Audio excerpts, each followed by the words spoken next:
Assalamualaikum warahmatullahi wabarakatuh.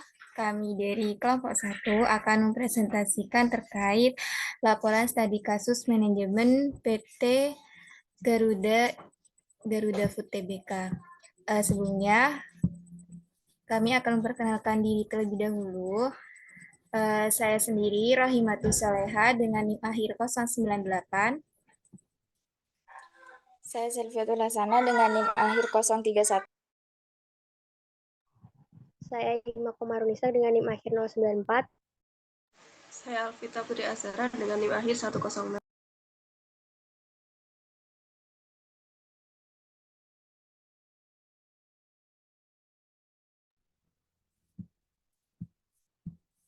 Oke, selanjutnya pembahasan pertama terkait sejarah yang akan dibacakan oleh Selvi.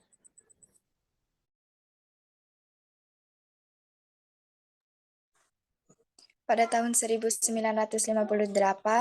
PT Tudung didirikan di Pati, Jawa Tengah oleh Darmo Putro untuk memproduksi tepung tapioka. Kemudian pada tahun 1979, PT Tudung Putra Jaya didirikan di Pati, Jawa Tengah. Lalu di tahun 1994,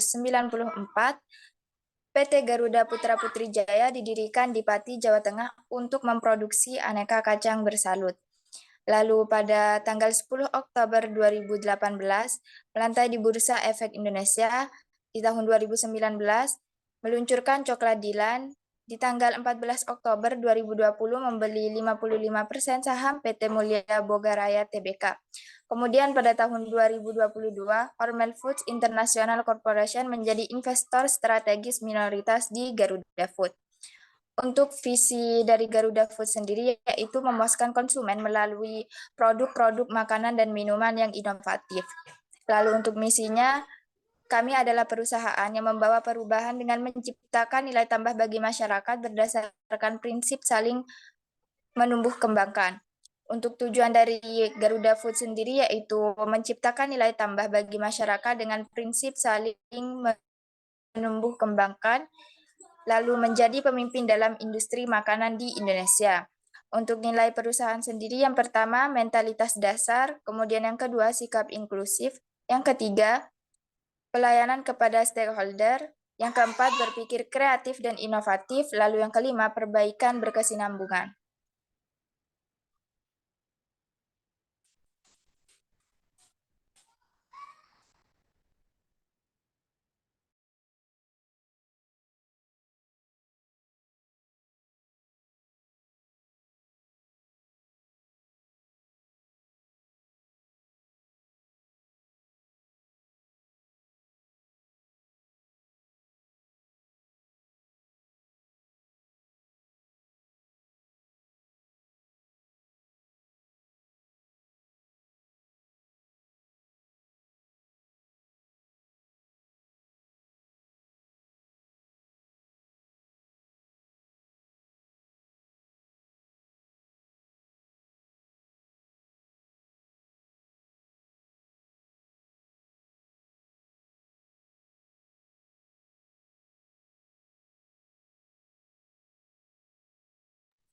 Oke, selanjutnya di sini ada desain struktur organisasi perusahaan, di mana di sini ada Dewan Komisaris, Direktur Utama, dan juga bagian-bagian direktur lainnya dari organisasi perusahaan Garuda Food, di mana struktur organisasi perusahaan ini sudah terstruktur dan organisasi perusahaan ini sudah terdapat di website. Jadi dari perusahaan PT Garuda Food ini sudah membuat struktur organisasi di mana sudah tercantum di website.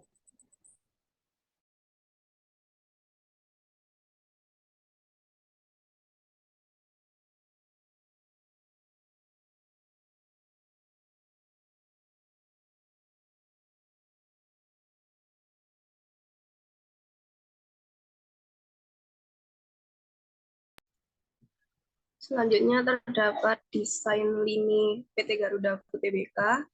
Terdapat beberapa produk seperti produk biskuit, produk olahan minuman, dan produk keju. Terus untuk kegiatan CSR PT Garuda Food.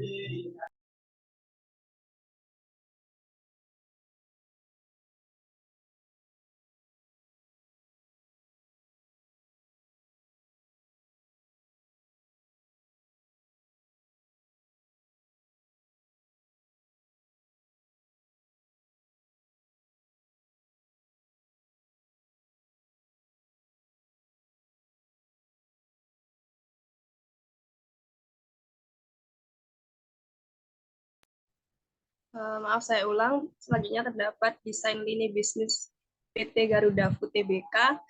Ada produk biskuit, produk olahan keju, dan salad dressing. Terus ada juga kacang dan produk minuman. Terus untuk kegiatan CSR PT Garuda Food, yang pertama ada pendidikan. PT Garuda Food akan menyalurkan beasiswa pendidikan anak prasejahtera melalui Yayasan Gerakan Nasional Orang Tua Asuh GNOTA, yaitu penyaluran berupa baju, seragam, sepatu tas, dan alat tulis. Yang kedua ada kesehatan. PT Garuda Food mendukung program percepatan vaksinasi pemerintah melalui kerjasama dengan Kamar Dagang Indonesia atau Kadin dan Bio Farma. Program tersebut ditujukan untuk percepatan vaksinasi pemerintah sebagai salah satu strategi pengendalian COVID-19 yang ada di Indonesia. Yang ketiga ada lingkungan, yaitu PT Garuda Food melakukan pemanfaatan kembali kemasan plastik multilayer di Jawa Tengah. Yang keempat ada bantuan kemanusiaan. PT Garuda Food menggelar kegiatan belanja barang anak yatim dan kaum duafa bersama mitra eksternal DT Peduli. Yang terakhir ada pemberdayaan masyarakat, yaitu berupa program Kampung Wirausaha. PT Garuda Food memberikan kesempatan kepada kelompok binaan untuk memasarkan produk kreativitas mereka.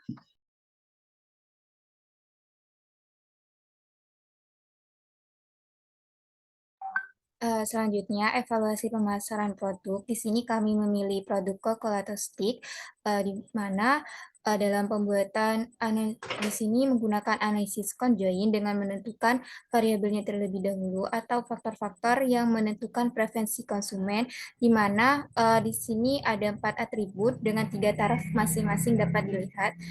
Di sini ada rasa Coca-Cola dengan level coklat flavor, 2 hazelnut, 3 keju. Kemudian tekstur, di situ ada level renyah, lembut, keras. Kemudian kemasan yang dengan level kemasan box, plastik, kaleng. Untuk harga ada level 39.500, 2.000, dan 11.000. Untuk skala Likert-nya, 1 sangat tidak suka, 2 tidak suka, 3 netral, 4 suka, 5 sangat suka. Dan pembentukan stimuli ini digunakan dengan SPSS 25, di mana jumlah taraf dari masing-masing atribut adalah 3 kali 3 kali 3 kali 3 sama dengan 81. Dengan menggunakan software SPSS, dari pengolahan data itu dihasilkan kombinasi kartu profil sebanyak 9 kartu profil, dan setelah melakukan pembentukan stimuli, selanjutnya menganalisis conjoint, di mana analisis conjoint di sini dengan melihat nilai utilitas keseluruhan. Berdasarkan hasil utilitas ini, dapat dilihat bahwa tingkat atribut produk Coca-Cola Stick konsumen itu lebih menyukai rasa coklat flavor, di mana angka utilitasnya lebih tinggi daripada level rasa yang lain. Kemudian dengan tekstur yang lembut, di mana di sini jika dibandingkan tekstur yang lembut itu memiliki nilai utilitas yang tinggi, yaitu 0,339. Kemudian konsumen lebih banyak mengonsumsi Coca-Cola Stick dengan menggunakan kemasan box, di mana nilai utilitasnya lebih besar, yaitu 0,048. Sehingga dapat dilihat mayoritas konsumen mengeluarkan Rp 11.000, di mana nilai utilitasnya lebih tinggi. Mohon maaf, memilih harga 2.000, di mana nilai utilitasnya lebih tinggi, yaitu 0,279. Kemudian dilihat dari nilai output, nilai kepentingan, Di sini diperoleh nilai hasil kepentingan masing-masing dengan melihat nilai yang tertinggi hingga terendah. Untuk tingkat atribut dengan nilai kepentingan tertinggi dengan nilai important value 39,653 yaitu variabel tekstur, sehingga tekstur ini menjadi atribut paling utama dalam menentukan mereka mengonsumsi kalkulator stick. Selanjutnya rasa, di sini rasa dengan nilai 23,473, kemudian harga dengan nilai 23,405, kemudian yang paling rendah itu ada kemasan dengan nilai 13,469, karena konsumen tidak melihat kemasan kalkulator stick apakah itu dengan kemasan box, plastik, kaleng sebagai atribut yang penting dalam mempengaruhi mereka mengkonsumsi stick. Namun berdasarkan nilai kepentingan lebih mempertimbangkan tekstur sebagai patokan terpenting memilih produk kalkulator stick. Selanjutnya dilihat dari nilai correlation. Di sini nilai korelasinya nilai signya 0,00 sehingga penelitian ini dianggap tidak valid karena angkanya itu tidak signifikan, yaitu lebih besar dari taraf kesalahan sebesar 0,005. Sedangkan nilai persen R-nya menunjukkan terdapat keterkaitan pada sikap konsumsi kalkulator stick. Dengan kata lain, preferensi konsumen sebesar 100% dipengaruhi oleh kombinasi atribut yang ada dalam kuesioner.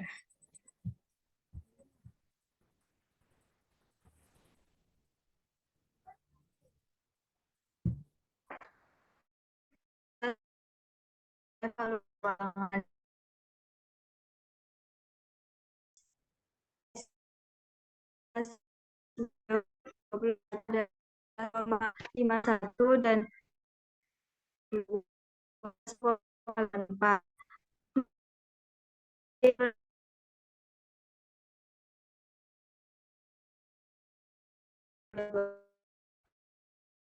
peningkatan penjualan sebesar yang disebabkan oleh meningkatnya mobilitas masyarakat setelah adanya pandemi COVID-19.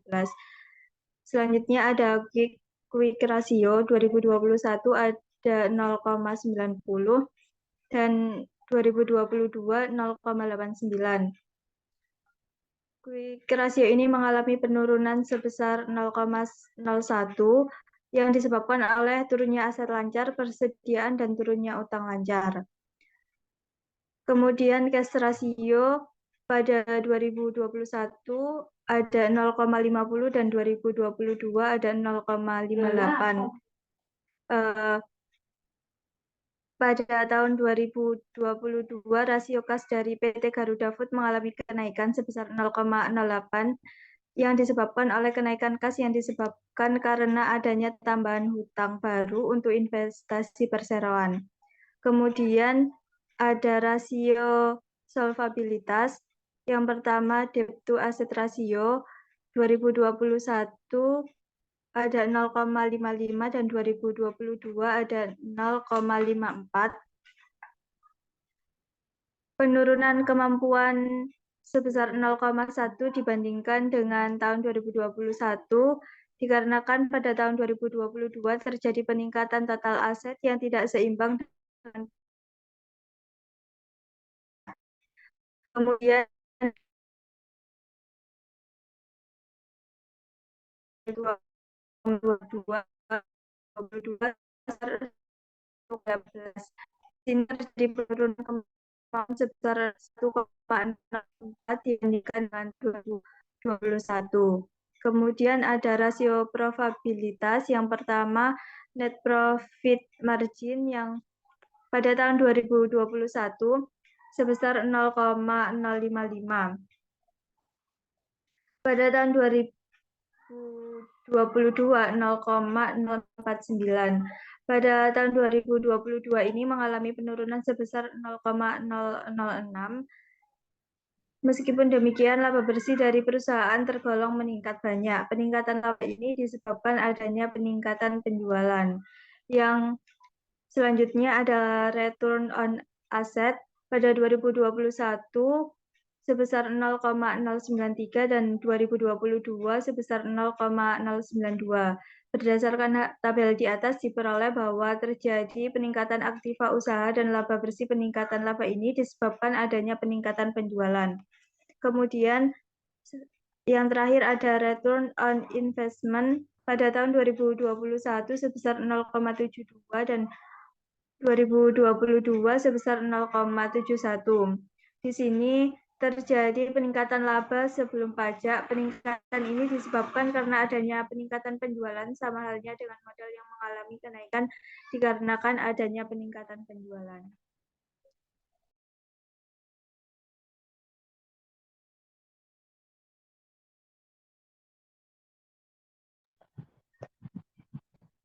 Selanjutnya yaitu evaluasi SDM.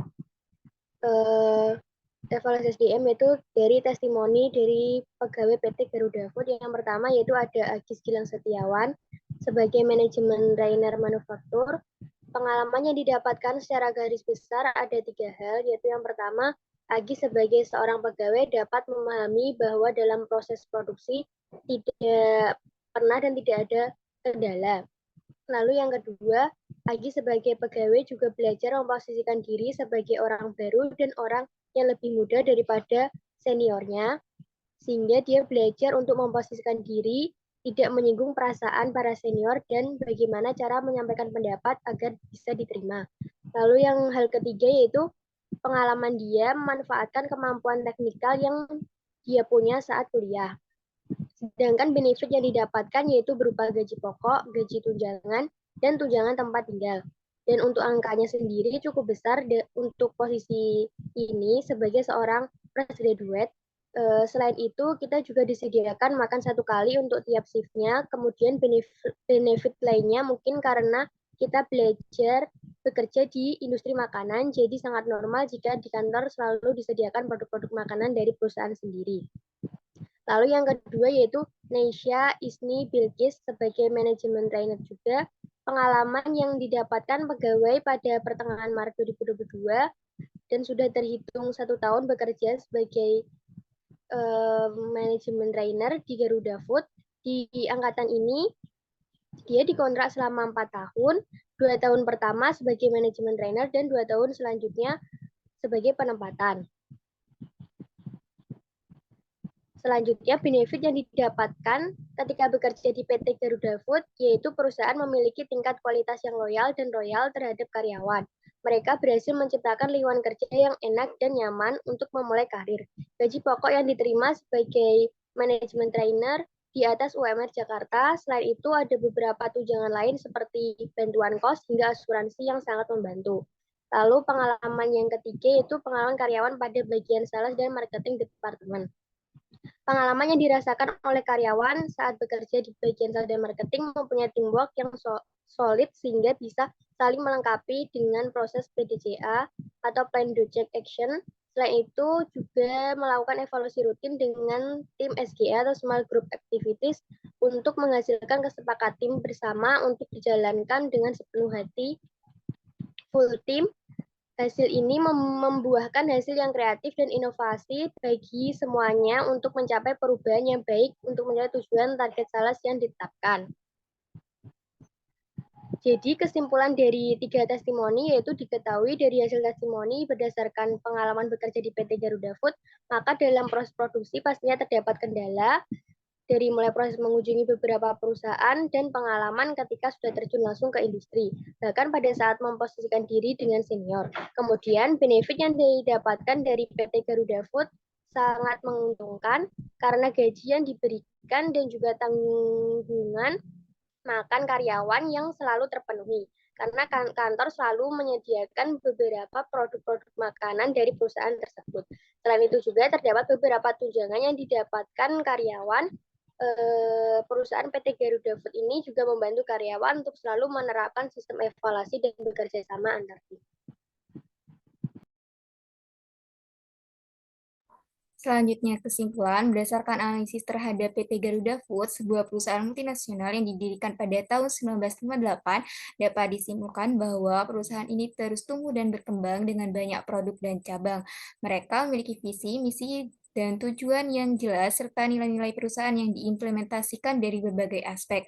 Susunan organisasi perusahaan terstruktur dan dapat diakses melalui website resmi. PT Garuda Food juga aktif dalam kegiatan CSR seperti pendidikan, kesehatan, lingkungan, bantuan kemanusiaan, dan pemberdayaan masyarakat. Selain itu, dalam penentuan preferensi konsumen terhadap kokolato stick, atribut tekstur merupakan yang paling penting diikuti oleh rasa dan harga, sedangkan kemasan dianggap kurang penting. Evaluasi keuangan perusahaan menunjukkan perubahan dalam likuiditas, solvabilitas, dan profitabilitas dari tahun 2021 ke 2022. Terakhir, testimoni pegawai juga menjadi faktor penting dalam menggambarkan pengalaman kerja di perusahaan ini. Mungkin cukup sekian dari kelompok 1, kurang lebihnya mohon maaf. Wassalamualaikum warahmatullahi wabarakatuh.